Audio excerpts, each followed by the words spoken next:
what we have is a situation where an inspector general is encroaching into the constitutional mandate of an independent commission. And I wanted, Chair, that when we deliberate on this with the Cabinet Secretary, we ask ourselves why the National Police Service Commission was created.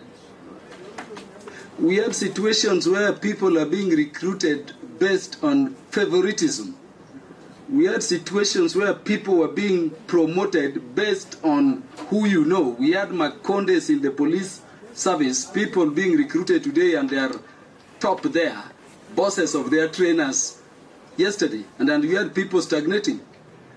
We have situations of people who are being transferred to places and they are stuck there for eternity. And here in this very committee, I've told you about my own brother in Bonny Forest for the 8th year. I'm waiting for the Inspector General to remove him from there. Despite the law saying within 3 years you must move, he can't move. Because the Inspector General is encroaching this mandate. Chair, I have a police officer who was awarded the best overall in the last GSU recruitment. Has not been promoted to date.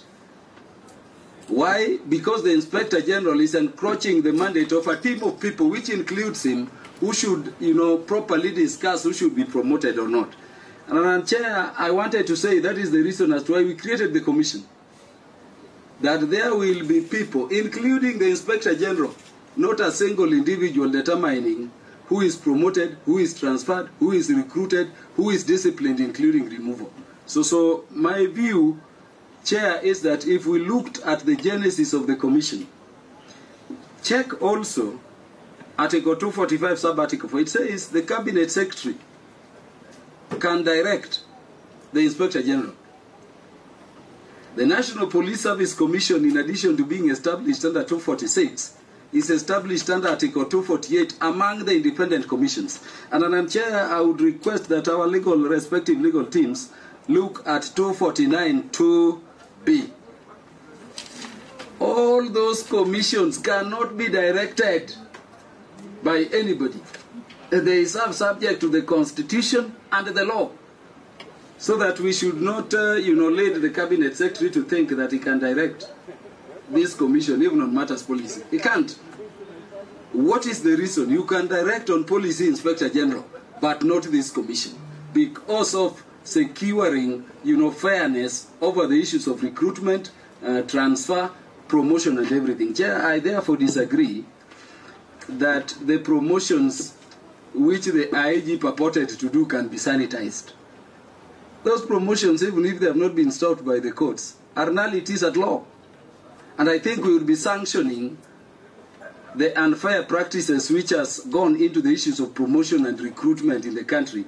If we, as a committee, were to guide, the Cabinet Secretary, that he can sit and tell the Commission, go and regularize. There is nothing to regularize here.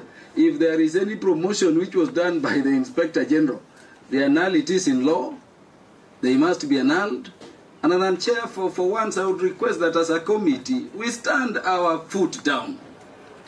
The matter of mandate of institutions of government are not to be determined by them in a boardroom. That we say, go and harmonize where you could be clashing.